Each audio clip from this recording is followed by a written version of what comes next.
छठारा ए art side और commerce के boys and girls का ज्वाइंट क्लासेस जो ग्रामीण विकास पर दो लेक्चर हो चुके हैं। आज के 47वें लेक्चर में अंतिम है, जिसका विषय है कृषि विपणन व्यवस्था में सुधार की दृष्टि से सरकार द्वारा किए गए उपाय।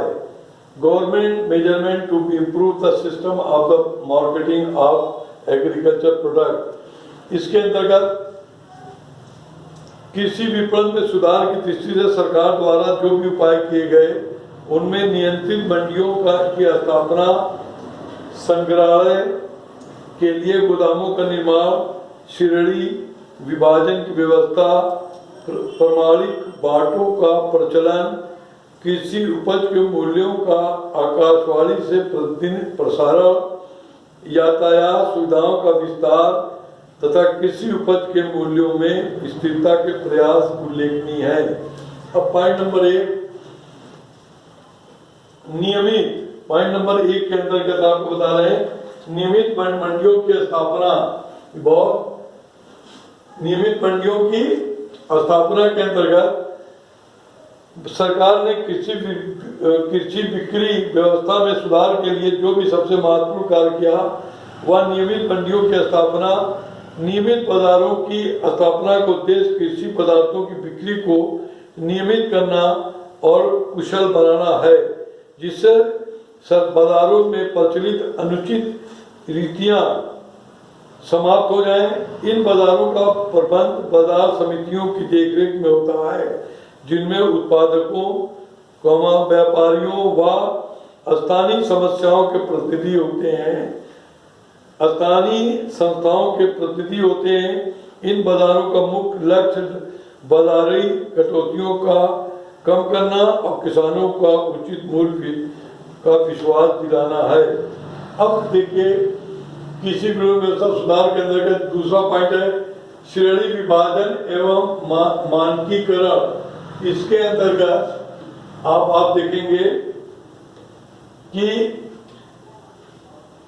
ग्रेडिंग एंड स्टैंडर्डाइजेशन कृषि विपणन व्यवस्था में सुधार की दृष्टि से श्रेणी विभाजन तथा मानकीकरण का विशेष महत्व है।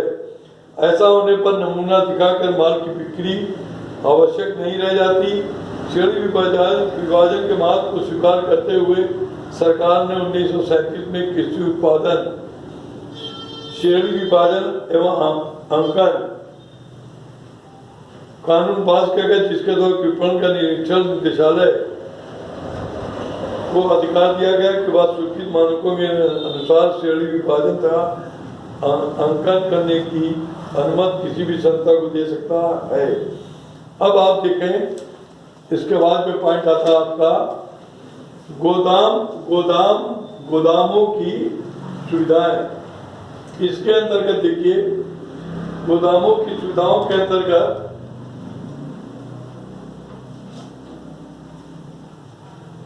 सार्वजनिक और निजी दोनों क्षेत्रों में ही व्यापारिक दृष्टि से कृषि उपज के लिए संग्रह एवं गोदामों की सुविधाएं उपलब्ध हैं। अर्थव्यवस्था में संग्रह और गोदामों की सुविधाएं उपलब्ध कराने वाली प्रमुख संस्थाएं इस प्रकार है केंद्रीय और राज्य गोदाम निगम CSWC, भारतीय खाद्य निगम, सरकारी भंडारण गृह है। और इस प्रकार आपका चौथा पॉइंट शुरू हो जाएगा सरकारी बिक्री समिति। सरकार द्वारा कृषि उपज की बिक्री संबंधी दोषों को दूर करने के लिए सरकारी समितियों की स्थापना को प्रोत्साहन दिया गया। पंजाब, हरियाणा, गुजरात, उत्तर प्रदेश, महाराष्ट्र आदि राज्यों में इन समितियों ने काफी उन्नत की है। अब देखिए नंबर 5 ग्राम गोदामों का निर्माण। ग्राम गोदामों का निर्माण के अंतर्गत कंस्ट्रक्शन ऑफ विलेज स्टोरेज 1979-80 में सरकार ने एक नई योजना ग्रामीण गोदामों के राष्ट्रीय ग्रिड आरंभ की, जिसमें सरकारी समितियां, बाजार समितियां तथा राज्य भंडारागार निगम द्वारा ग्रामीण क्षेत्रों में 200 से 1000 टन वाले क्षमता वाले गोदामों का निर्माण कराने का कार्य किया गया। इन गोदामों के निर्माण के लिए कुल लागत को 50% केंद्र और राज्य के बीच बांट दिया गया, तब 50% वित्तीय संस्थाओं के बीच प्राप्त किया जाता था। पॉइंट नंबर 6 में देखें क्षेत्रीकरण व परमाणुकरण की सुविधा। क्षेत्रीकरण व परमाणुकरण फैसिलिटी ऑफ ग्रेडिंग एंड एक्सटर्नलाइजेशन। कृषि उपज के श्रेणीकरण और परमाणुकरण के लिए सरकार द्वारा अनेक व्यवस्थाएं की गई। विपणन एवं जांच निदेशालय से 41 कृषि वस्तुओं के संबंध में निर्यात करने के पूर्व किस्म जांच करानी आवश्यक है।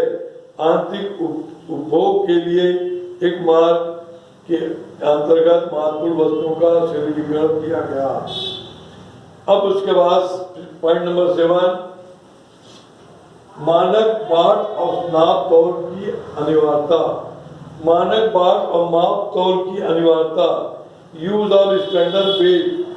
अनियंत्रित मंडियों में किसानों के साथ कपट करने के उद्देश्य से मानक बाटों और नाप तौल का प्रयोग नहीं किया जाता। गांव का हाटों में बाजार में भी यह स्थिति थी। सरकार ने 1939 में मानक बाट नाप तौल अधिनियम पार कर उनका प्रसार किया। नियंत्रित मंडियों में इन्हें बाटों का प्रचलन है। 1958 में नए नाप तौल की मीट्री प्रणाली का अपनाया गया। अब इस प्रकार पॉइंट नंबर 8 अब आप कह रहा है कृषि उपज मूल्यों के विषय किसानों को सूचना की व्यवस्था। कृषि उपज के मूल्यों के विषय में किसानों की सूचना देने की व्यवस्था। कृषि वस्तुओं के बाजारों में प्रतियोगिता का अभाव है।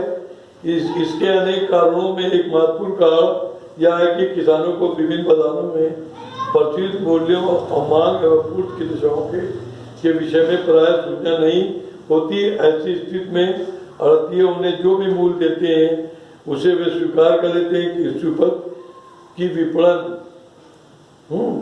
अब देखिए नंबर 9 पॉइंट नंबर है, यह आखिरी पॉइंट है, बेहतर यातायात की व्यवस्था। समन्वित सड़क विकास कार्यक्रम में ग्रामीण क्षेत्रों में सड़कों के विकास को उच्च प्राथमिकता प्रदान की गई ताकि देश के लाखों गांवों को शहरों की मंडियों में जोड़ा जा सके। नंबर 10 मूल स्थितीकरण। कृषकों को उनकी उपज का उचित मूल्य दिलाने के लिए कृषि मूल्यों में स्थिरता लाने की दृष्टि से 1966 में सरकार ने प्रतिवर्ष खाद्यान्नों की न्यूनतम समर्थन कीमतों व वसूली कीमतों की घोषणा करती है। नंबर 11 विशेष बोर्डों की स्थापना।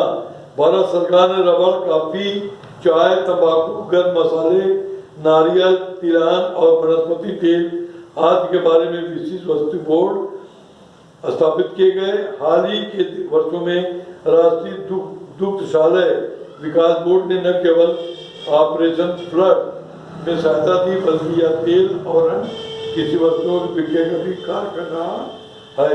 नंबर 12 फल और सब्जी विपणन।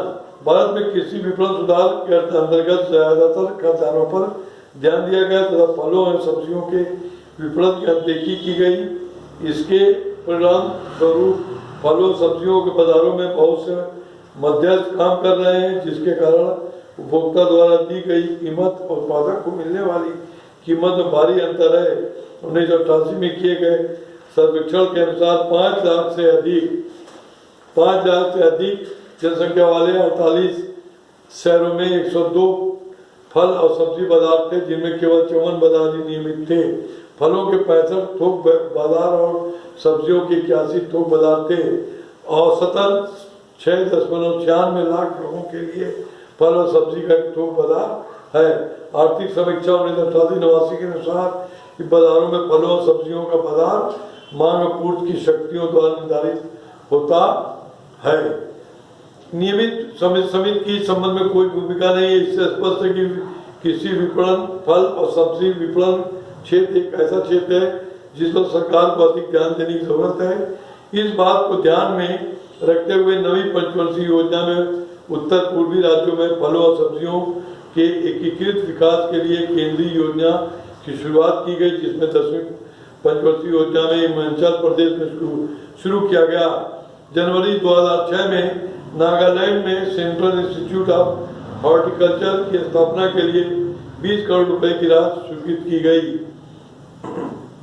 नंबर 13, नियमित माप विधि तक बाटों में सुधार। नियमित बाजारों की स्थापना हो जाने के माप और बाटों की समस्या बहुत से उन बाजारों में बहुत हद तक दूर हो गई कि 1 अप्रैल 62 में बाटों मापों में मीट्रिक पद्धति लागू करने की दिशा में सुधार हुआ। धन्यवाद। ये आज का मेरा क्लास समाप्त हो गया। आप लोग इसको लिख करके काफी चेक कराएं।